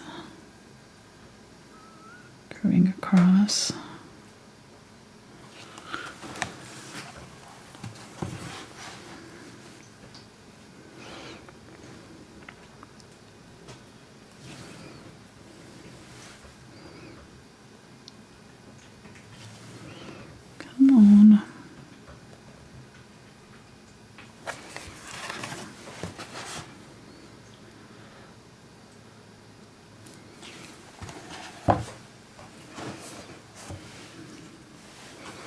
And then there's all these little block and tackles and things, so we can, like, especially if you mess up somewhere, you could probably use it to kind of. I am impressed. Dropping the block and tackles. Man, I like that. You speak in engineering now, babe. Yeah. Little thicker parts, to kind of cover up. So if you've got, a little mistake somewhere, you can maybe throw a knot there or something, There's kinds of different things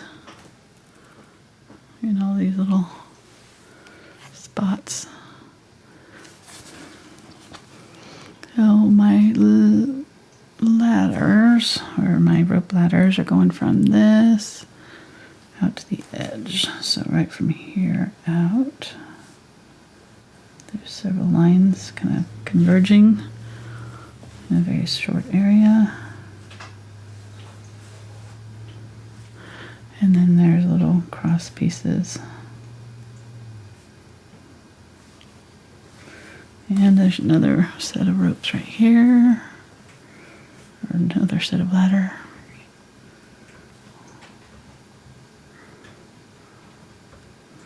Right here going to that, I think. Can't tell.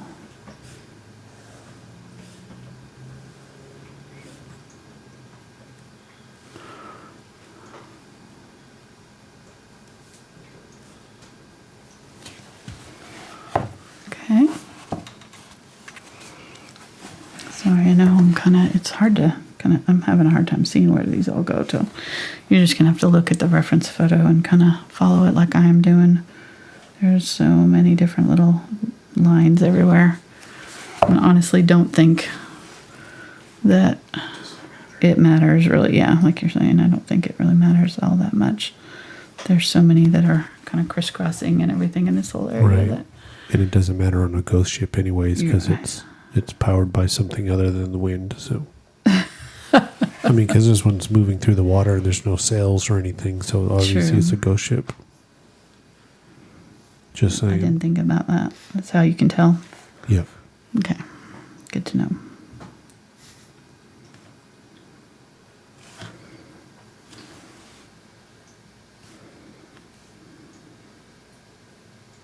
Okay, make sure you're not getting it on top of your boat like I just did.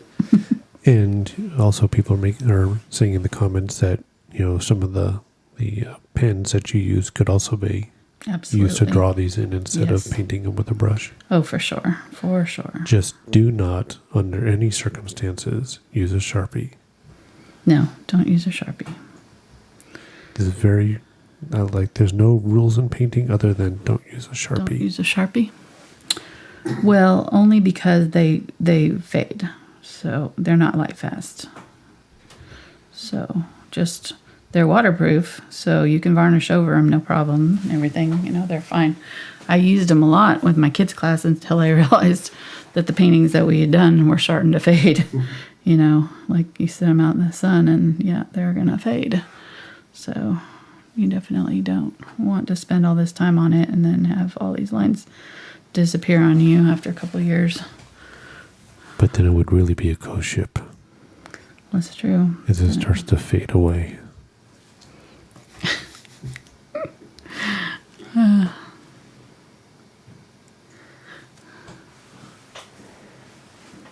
Okay. We're pretty close to being done here. I think there's a lot of lines here that I'm missing though. Every time I think I'm done, I'm like, nope, there's more. There's more.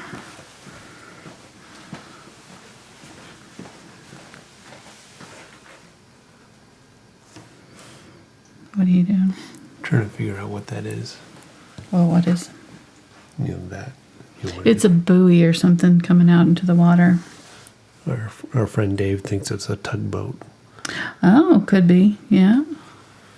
Yeah, you could probably leave that out. I don't think it needs to be there. Mm-hmm. Honestly, I don't know that it adds anything to it. It's probably maybe throws off the silhouette a little bit even, but I just did it because it was there. So. Or it could be Aquaman could coming be. up. Could be. Checking things out.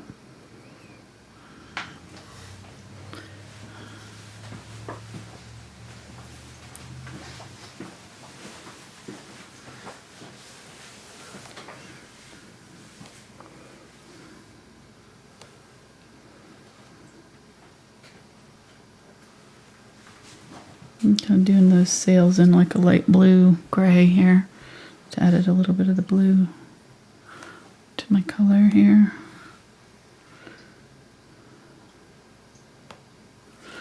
Honestly, I don't think I'm gonna mess with those.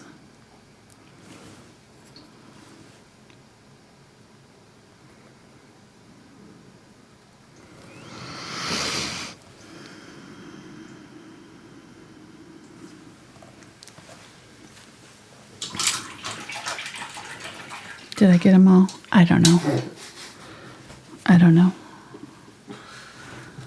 Do I care? Not really, but I probably should, but I pretty much don't. All right, I'm gonna clean up my back end of my boat here, just make sure all my curves are there and that the solid filled in well. Looks good. And I'm gonna go ahead and use some of this dark in my water a little bit too, just with my liner brush, and just scribble side to side, little bits of that really dark color. Let it skip around in my water a little bit.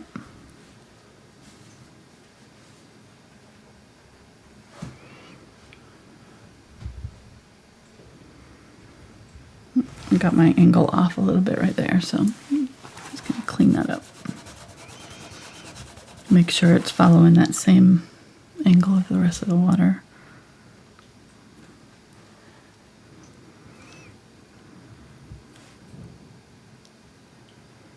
Okay. This was fun though.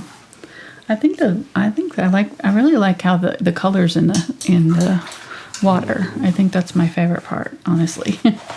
Out of all of it, I really love this blue, and I think I got the values fairly close. It could probably go a little bit darker down here. So maybe what we do to finish it is just to use a little bit of this burnt sienna with the Indian yellow hue, and just go over some of this a little bit darker tint.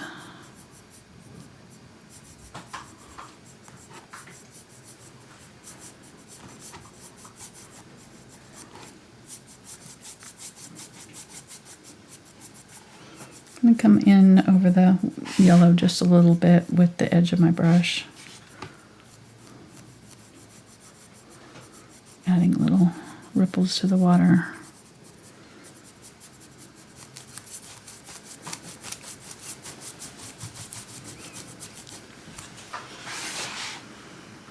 Okay, so that darkened it up just a little bit. I think that helped a little.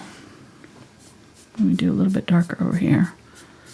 This side has got a little bit less of the light hitting it.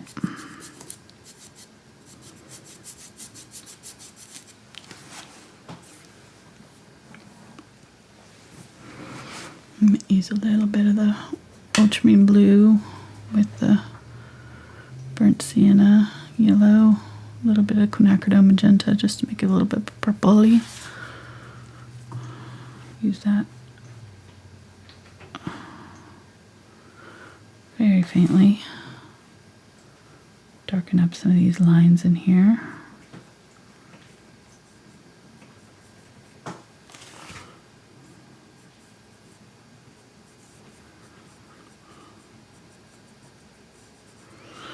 Go a little bit more blue even.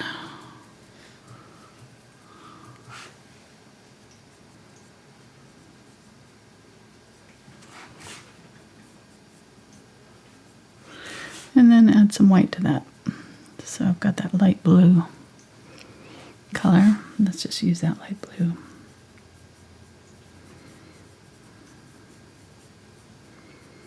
Skip it around. And this is a little bit darker than the light blue that I've got going on already. So this will add just a little bit of a shadow over the top of my light blue areas. And keep them very, very close together and small in these back areas. Keep your lines very thin. And then as they get closer up here, we can get them a little bit far wider. Just a little though. We don't need them super dark. I just want a little bit of this color down in my water.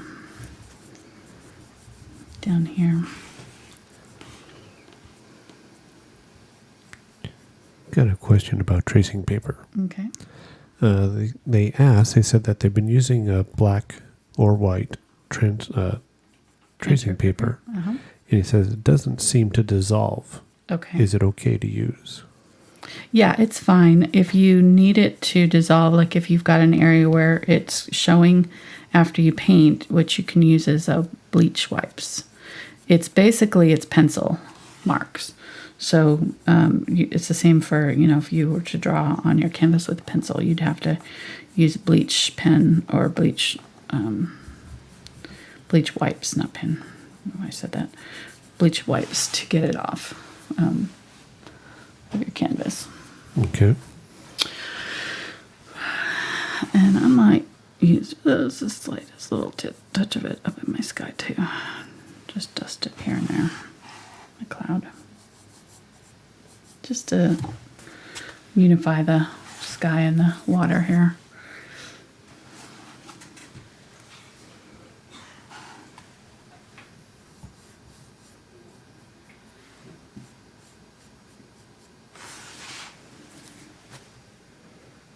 Okay, I think that's good.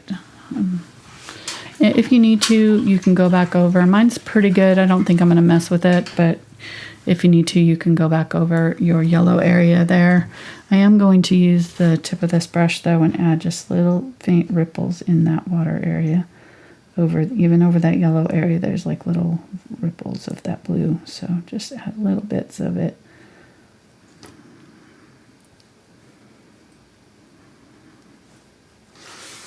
In that area. And I think we're about done.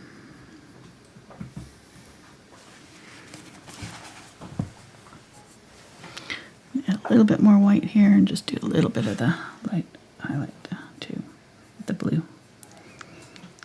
Go for it. Super chat. What? Yeah, we got some super chats. Nice. That's sweet. Alrighty, here we go. Go for it. We have one from Brenda. And then we have another one from Brenda. Oh.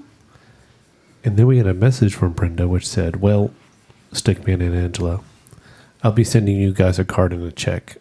Oh. She couldn't figure out how to do the super chat for the amount that she wanted. So thank you very much, Brenda. Sweet, Brenda. Thank you. And then there's from Susie. And she says, so thankful you're willing to share your talent and time with us. Oh, thank you.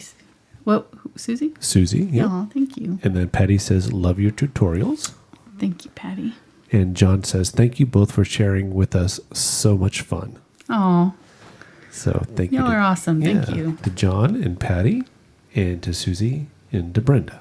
Yes. Oh, my gosh. Thank you so much. Wow. Guess make my day.